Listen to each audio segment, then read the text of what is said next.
Drivin Ivan here, and behind me is one of my hero cars. It is a 1971 Iso Grifo, and it has been a car I've wanted to review for quite some time now. And this is one of the reasons why, right here. Do you see this? Do you see this car right here? Let's just line it up perfectly there. I had the Matchbox car when I was a kid.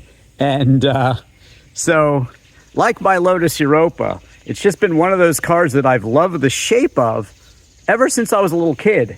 And to be driving it and reviewing it today and sharing the history is just a dream of mine. And I hope that you will enjoy it as much as I enjoy presenting it to you.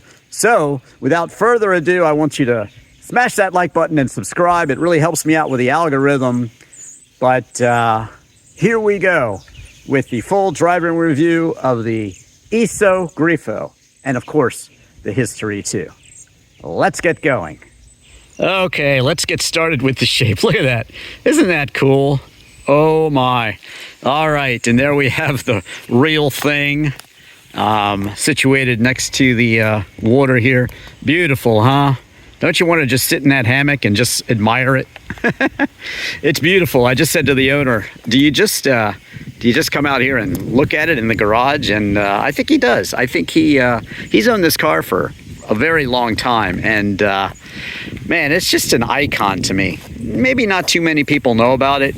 This is the pre-penthouse car. They put bigger engines in, and so they had the penthouse, they call it. It used to have different headlights, but they changed that in 1970. There was many changes that it went through, but wow, look at the beautiful brawny wire wheels. Just a absolutely stunning car, really. And it's that famous formula where you take an American engine, in this case, the Chevy 350, and Italian styling. So Giorgetto Giugiaro did the beautiful design, and wow, there's no bad angles on this car. Absolutely stunning. Let's get down here and look at the lights. Yeah, stunning. And they came up with this way to just kind of sort of hide them, but expose them when you need them. Just oh man, and wow. Breathtaking. Oh, look at this shape. Look at the glass over the back. The louvers. Just, wow. Look at that. Just a stunning car. We'll get to the interior in a sec, but, whew. Yeah. I can just stare at it. What do you guys think? Grifo on the license plate, Maryland Historic. Wow. Dual exhausts, beautiful sound, which of course you'll hear in a bit.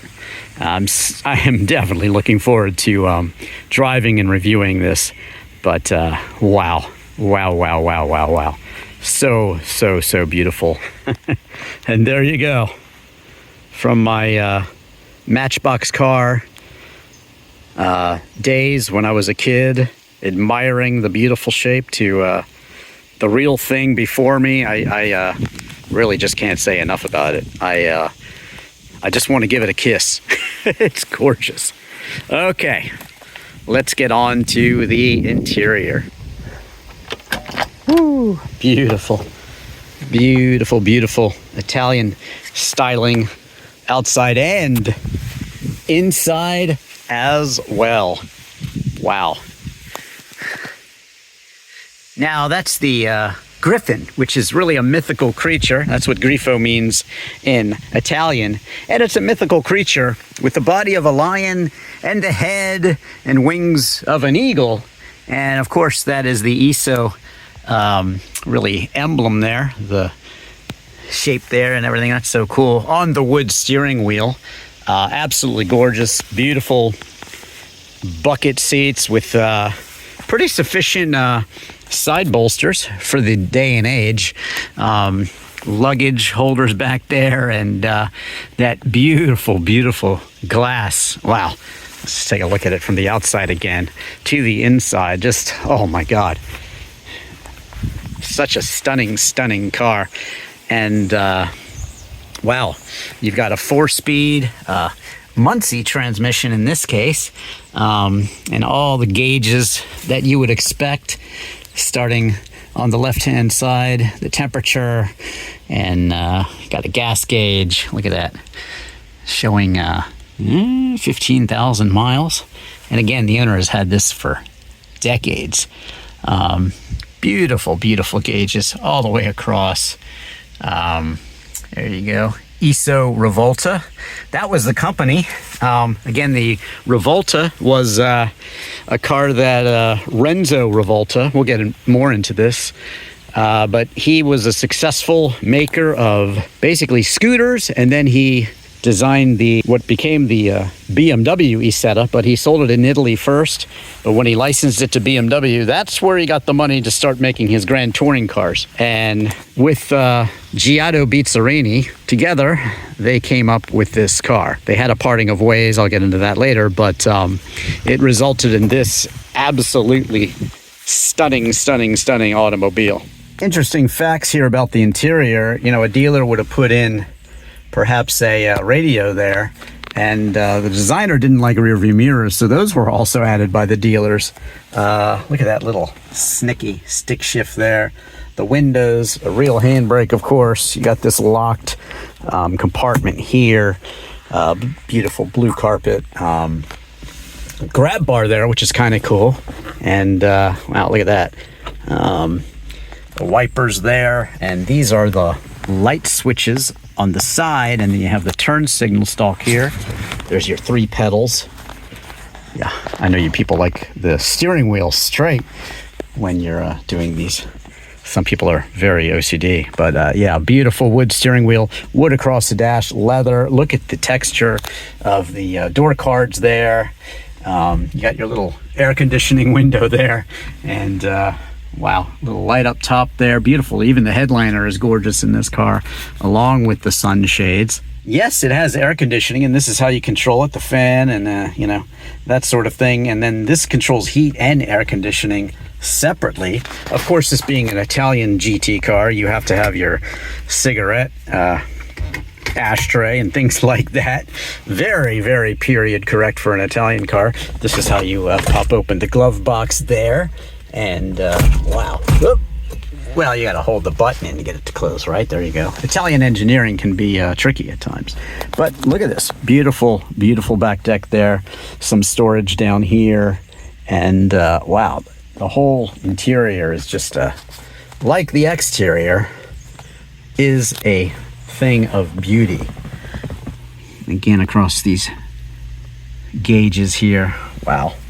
So excited about getting in and driving it. But first, I'll give you another beautiful wide shot of the interior and remind you to please like and subscribe if you already haven't.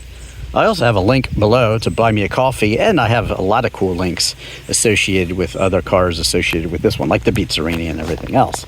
Now to show you the trunk. Whoop. Yes, you can lock it. That opens it. GT cars, Grand Touring, of course, they're designed to take you across the United States or the continent of Europe or wherever, and you travel in comfort. And of course, you need to be able to bring along that special someone and have plenty of luggage room, and this does. Look at the spare tire way back there, and plenty of room, jack and everything else. So yeah, a true GT car, despite its absolute stunning looks. There you go. Chevy Corvette engine basically, but then they gave it some tweaks, and they gave it more. So you're talking about 350 horsepower, and it's again made it to a 4-speed Muncie transmission in this case. But you're looking at 350 horsepower, 0 to 60 of somewhere around 6 seconds, which was screaming fast for the day, and top speed of about 160. And look at these headlights. Wow, look at this. Woo. Isn't that awesome? So cool. But yeah, can't wait to get in and drive it again. I hope you have liked this video. Leave me a comment too. Let me know what you think. And now it's time to drive this beautiful 1971 Iso Grifo. Man, am I fired up to meet my hero.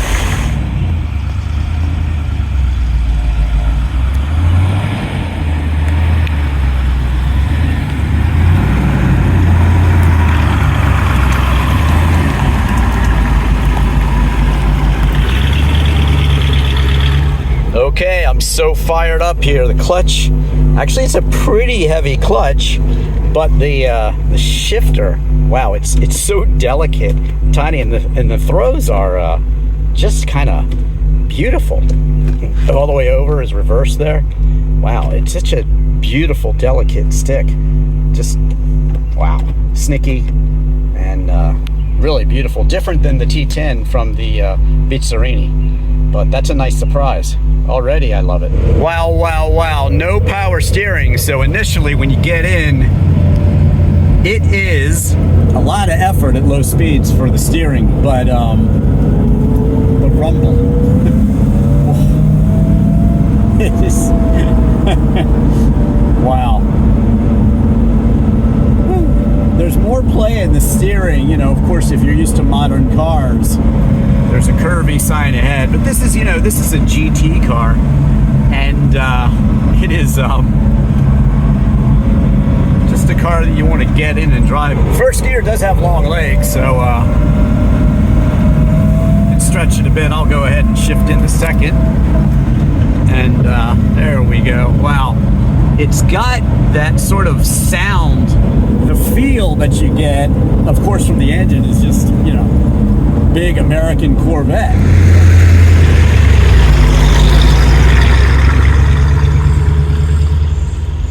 But this car is just so beautiful. It's so graceful. It just captures that beautiful Italian, really, you know, because it was started to be built in the 60s. It's got that 60s Grand Touring feel. Think about the Ferrari GT cars of the 60s. Think about the Lamborghini 350 and 400. It's just that sort of car, that sort of shape. Absolutely amazing. Okay, let's give it the beans a little bit, shall we?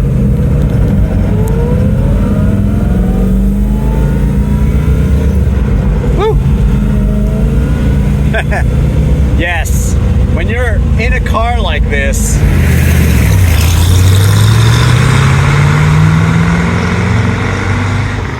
that feels very quick for a car from 1971. And again, it starts with the Corvette engine, but there are some modifications to it that were done in Switzerland. Stiffer rods were added, they tweaked the oil pan, so yeah, it's like a Corvette, but it's more. I think the 4-speed Muncie transmission is very well suited. It's just, there's something just so beautiful about driving a car like this. Grabbing this beautiful steering wheel, seeing that hood overhead, seeing that beautiful window behind you. This really is an incredible special car. Very, very desirable. Now, if you'd like to get into one of these, you know, for a basket case, you're probably looking at $350,000, on up to around $600,000 these days. They're so desirable, so rare. Just 412 Iso Grifos were built. And, you know, it all started with a partnership between Beatle, who was let go by Enzo Ferrari in the Palace Revolt. He fired many, many people, and Beatle, who developed the Ferrari GTO, was among those people, and he started getting into designing and helping out other car manufacturers. Lamborghini's engine, the V12, all the way from the Miura on to about the Diablo, is all Beatle. He came up with that, and just so many cars that he had a hand in. He started his own ATS for a while, and then he met up with Renzo Revolta, and Renzo Revolta wanted a car that was a two-seater, but more like his Revolta, which I have reviewed. Do check out my Revolta review. you. But he wanted really a GT car with 2 seats, and so he came up with this one, and Giada Bizzarini did all of the sort of engineering and design, and he was very, very good at it. They eventually had a falling out because Bizzarini wanted to really do more racing cars, but Renzo Revolta went on to build cars like the Iso Lele, which was named after his wife, and I have one of those in my Hexagon Classics video at a Cars and Coffee, and also recently in the Greenwich Concorde Elegance there was an Iso Lele. But yes, these cars are absolutely legendary, and you know, that history with Bizzarini just makes it all the more appealing, and the shape, and you know, that classic formula of big American engine and beautiful Italian design. They called these actually hybrid cars. A little different. A hybrid's a little different today, isn't it? But yeah, these were called the hybrid cars because they were Italian design and American power. Okay, here's the beep beep. That's for you, Laura. So for the maintenance, you can actually go to Napa or Advanced Auto Parts because it's basically a Corvette engine. But, you know, other things, the body and other parts are difficult. But people say that these are much better to drive than the Bizzarini, and I have driven both, and I was just telling the owner, I never want to stop driving this car. This is amazing. It just feels right, you know. The effort of the steering really lightens up. It's because of the Bizzarini's tires, really, that made it an interesting driving experience. The Bizzarini was an amazing car, but this is the one you want to drive long distance in. It's incredible, even though, you know, a car like this doesn't really get driven too much. But you know, I met him at a car show, actually, the Old Town Alexandria Festival of Speed, and it's a lovely car to take on, you know, an hour trip here or 2 hours there. And you know, back in the day, you probably would want to take this, you know, cross country. I mean, it is just a lovely, lovely driving car, and you know, so much history, so rare, so beautiful. You know, Giorgetto Giugiaro, of course, was no slouch when it came to designs. He designed, of course, my Lotus Esprit and many, many famous cars. But it's a car you want to look at, and it's a car you definitely want to drive and get in. And meeting my hero, in this case, and the Matchbox car that inspired so many of the cars I love, including my Lotus Europa. It's just absolutely so amazing to be driving this car. What is really a very, very, very good example. Driving this Series 2 transition car without the penthouse, just a little hood scoop, because it had, you know, up to 7 liters and over 7 liters later. Driving this one and just, you know, the way it looks, still with those, you know, second series headlight treatment and things like that. This car might just be the absolute sweet spot of these cars. And again, just over 400 of them built. Super rare, super desirable.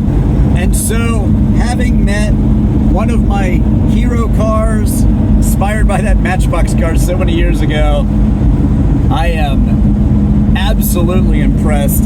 Actually better than my expectations. I never want to stop driving this Iso Grifo. Thank you so much for watching. Check out all the links below for my music videos, disc golf videos, Beatles in London and Liverpool, U2 in Dublin, and so many guitar reviews and things like that. Ah, so beautiful. Thanks for watching. I am Drivin Ivan.